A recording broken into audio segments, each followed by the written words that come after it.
Good morning students, I am Dr. Priyanka Bhalera and welcome to my YouTube channel Royal Educational Services। मेरे इस YouTube channel में आपको engineering mathematics से जुड़ी हर problem का solution मिलेगा। साथ ही साथ में अदर फील्ड में यूज होने वाले मैथ्स के भी मैं वीडियोस अपलोड करती रहूंगी।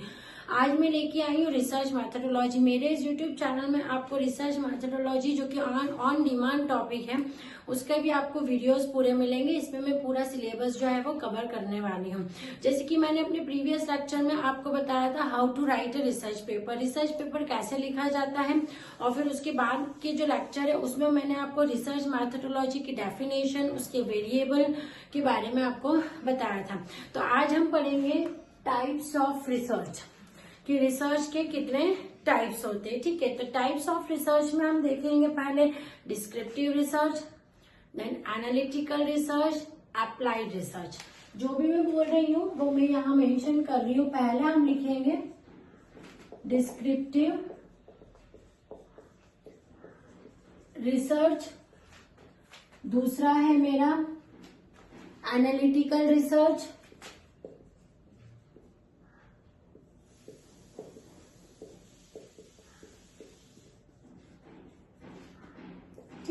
स्पेस इसलिए छोड़ रही हूँ कि जो भी डेफिनेशन या इम्पोर्टेंट पॉइंट है इनके लिए वो हम यहीं पर इसको नोट डाउन करेंगे। इसके बाद है हमारी applied research and fundamental research. Applied research और ये फंडामेंटल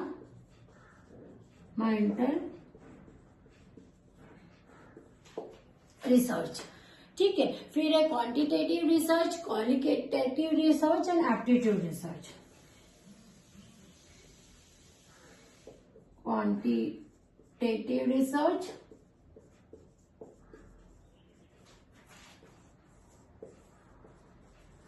क्वालिटेटिव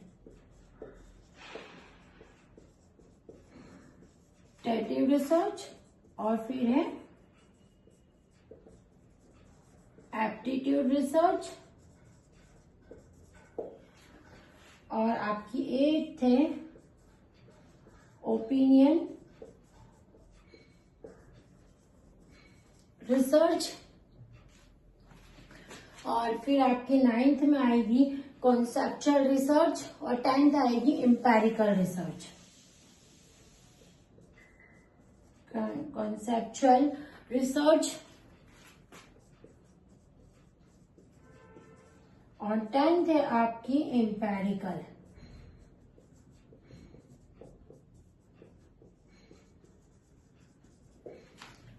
ठीक है, तो ये आपकी 10 टाइप्स ऑफ रिसर्च मैं इसमें आज बताने वाली हूँ। Descriptive research, analytical research, applied research, fundamental research, quantitative research, qualitative research, aptitude research, opinion research, conceptual research and empirical research. ठीक है, तो हम एक के बाद एक इन रिसर्च को अभी पढ़ने वाले हैं। अब ये रिसर्च के जो टाइप्स है ये आपको याद करने की जरूरत नहीं है, क्योंकि जो इनका नाम है उसी से ये आपको समझ में आ जाएंगे और आप इनको अपने शब्दों में लिख सकते हैं। जैसे डिस्क्रिप्टिव रिसर्च की बात की जाती है, यहाँ देखते हैं डिस्क्रिप्टिव रिसर्च। डिस्क्रिप्टिव का मतलब ही होता है डिस्क्रिप्शन फॉर्म, है ना, यानी किसी भी चीज को डिस्क्रिप्टिव फॉर्म में एक्सप्लेन करना, है ना। जो भी है आपके पास में उसको और बढ़ा के लिखना, है ना। तो क्या है ये description form. To write any fact और इंफॉर्मेशन इन डिस्क्रिप्टिव मैनर, किसी भी इंफॉर्मेशन को फैला के पूरी तरह से समझा के एक्सप्लेन करके लिखना जो रहता है वो डिस्क्रिप्टिव रिसर्च में आता है। इसके अंदर जो मेथड यूज की जाती है वो होती है सर्वे मेथड, है ना। आप सर्वे मेथड कैसे यूज करेंगे, जैसे कि आप कोई प्रोडक्ट के बारे में जानकारी लेने गए, ठीक है, तो आप वहां कंपनी में जाएंगे, उस प्रोडक्ट के बारे में जानकारी लेंगे कि कस्टमर की उस प्रोडक्ट के लिए क्या फ्रीक्वेंसी है, उसको खरीदने की फ्रीक्वेंसी क्या है। ठीक है, तो मतलब क्या हो गया कि आपने उसका पूरा डिस्क्रिप्शन लिखा है। जब आपने उसके बारे में आप पता करने गए, सर्वे मेथड यूज होती है इसके लिए, क्योंकि डिस्क्रिप्शन आप किसी भी चीज का जब लेंगे तो वो आप ऐसे घर बैठे नहीं ले सकते। उसके लिए आपको सर्वे करवाना पड़ेगा। जैसे कि किसी फ्रीक्वेंसी शॉपिंग की मैंने सर्वे करवाया कि कोई प्रोडक्ट है उसको खरीदने की फ्रीक्वेंसी किस लेवल तक है, तो उसके लिए मुझे वहां तक जाना पड़ेगा। ठीक है, तो ये मेरी थी डिस्क्रिप्टिव रिसर्च, जिसमें कि हम डिस्क्रिप्शन लिखते हैं किसी भी चीज को बहुत अच्छे रूप में, उसको डिस्क्रिप्टिव वे में प्रेजेंट करना ही डिस्क्रिप्टिव रिसर्च कहलाता है। फिर है जैसे एनालिटिकल रिसर्च। एनालिटिकल रिसर्च का मतलब होता है कि जो फैक्ट्स और इंफॉर्मेशन ऑलरेडी अवेलेबल है उसको ही एनालिस करना, ठीक है, और मतलब उसका क्रिटिकल इवैल्यूएशन करना, है ना। अब क्रिटिकल इवोल्यूशन करने पे कुछ फाइंडिंग्स मिलती है, तो एनालिटिकल रिसर्च का मीनिंग है फाइंडिंग करना, कुछ मतलब नया फाइंड करना, है ना। इसके अंदर जो ऑलरेडी यूज्ड इंफॉर्मेशन है, जो फैक्ट्स है ना, मतलब जो फैक्ट्स है, जो इंफॉर्मेशन है आपके पास में, उसको ठीक से जो क्रिटिकली एनालिस करना। ठीक है, जो वर्ड यूज हो रहा है वो हो रहा है क्रिटिकल इवैल्यूएशन। जो फैक्ट्स और इंफॉर्मेशन ऑलरेडी अवेलेबल है ना, यहाँ हम लिख सकते हैं ऑलरेडी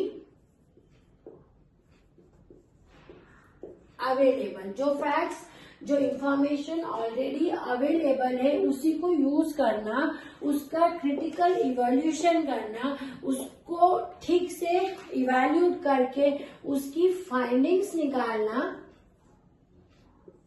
ठीक है, ये एनालिटिकल रिसर्च करती है। मतलब ऑलरेडी आपके पास में कुछ जानकारियां रहेगी, कुछ तथ्य हैं आपके पास में, आप उसकी स्टडी करोगे, उसको अच्छे से जांचोगे और उसके बाद उसमें से आप रिजल्ट जो निकालते हो वो एनालिटिकल रिसर्च के अंदर आता है। ठीक है, अब आपका है अप्लाइड रिसर्च। जैसे कि अप्लाइड, इसके नाम से ही हमको पता चल रहा है कि ये एप्लीकेशन पार्ट पे काम करता है। ठीक है, इट हैज एप्लीकेशन पार्ट, या फिर ये वर्क करता है एप्लीकेशन पार्ट पर। मतलब कि जब भी कोई, जैसे कोई आपकी सोसाइटी है, उसमें कुछ भी उसका रूल्स है, ठीक है, तो वो क्या है, वो किस तरह से इफेक्ट करते हैं, तो ये जो तरीका रहता है ये आपका अप्लाइड रिसर्च में आता है। मतलब आप जिसका एप्लीकेशन पार्ट एग्जिस्ट हो। ठीक है, और जैसे कि अप्लाइड मैथमेटिक्स की हम बात करते हैं, तो मैथमेटिक्स का जो मैक्सिमम पोर्शन है वो अप्लाइड रिसर्च में कहलाता है, क्योंकि उसका एप्लीकेशन आगे होती है ना। जैसे फिक्स पॉइंट थ्योरी पे या कोई भी ग्रुप थ्योरी पे काम हो रहा है, तो उसका एप्लीकेशन पार्ट हमारे पास में हमेशा अवेलेबल है कि हाँ ये इस पे एप्लीकेबल होगी, तो वो होता है आपका अप्लाइड रिसर्च होता है। अब फंडामेंटल रिसर्च की बात करते हैं। फंडामेंटल रिसर्च से ही हमको समझ में आ रहा है कि कुछ इसके अंदर बेसिक थ्योरी या कुछ ऐसे फंडामेंटल ऑलरेडी अवेलेबल है जिनको कि हमको जनरलाइज करना है। ठीक है, मतलब क्या होगा, बेसिक थ्योरीज, फॉर्मूलेज का जनरलाइजेशन।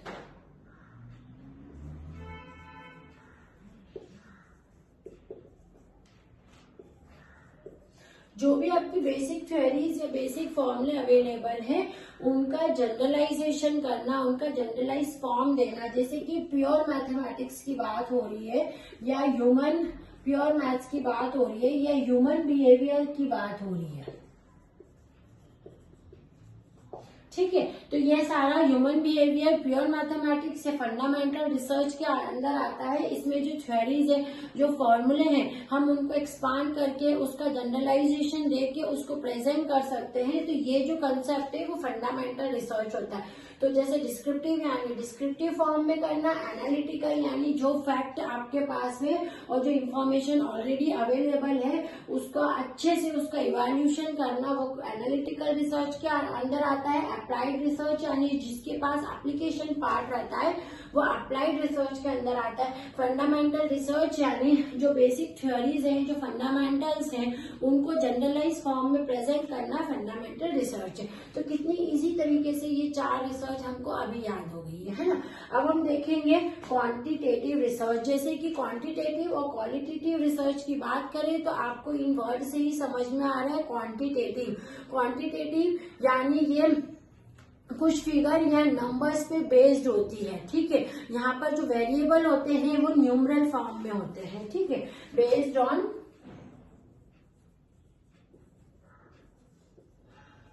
फिगर्स और नंबर्स, ठीक है। आप एग्जाम्पल जैसे ले ले कि शेयर मार्केट का एग्जाम्पल ले ले कि शेयर मार्केट का अभी कैसा चल रहा है, उसमें बजट का प्रभाव कैसा दिखाई दे रहा है, मतलब सब नंबर्स पे चल रहा है ना, वो उसमें जो वेरिएबल है वो नंबर्स पे चल रहा है। शेयर मार्केट की पूरी स्टडी नंबर पे की जाती है। तो वो जो रिसर्च होती है वो क्वांटिटेटिव रिसर्च कहलाती है, जिसमें जो वेरिएबल है वो न्यूमरल फॉर्म में अवेलेबल रहते हैं, ठीक है। अब क्वालिटेटिव रिसर्च आपको वर्ड से ही समझ में आ रहा है कि ये क्वालिटेटिव पे फोकस करती है। मतलब जैसे कि मोटिवेशन ले लो या फिर रेस्पॉन्डेंट मतलब जैसे टेस्ट अपन ले लेते हैं, सिंपल है ना, कि आपने कोई टेस्ट किसी 2 पर्सन को आपने टेस्ट दिया है और फिर उनमें से किसने ज्यादा अच्छा किया, तो ये आप कैसे डिपेंड करोगे, उसके नंबर पे डिपेंड, उसके नंबर्स पे डिपेंड करेगा ना ये, मतलब उसको कितने मार्क्स आ रहा है, मतलब आपने क्वालिटी देखी उसमें टेस्ट की, ठीक है। तो ये क्वालिटी रिसर्च यानी जो क्वालिटी पर फोकस करता है, ठीक है। अब इसके बाद है फोकस ऑन क्वालिटी। अब है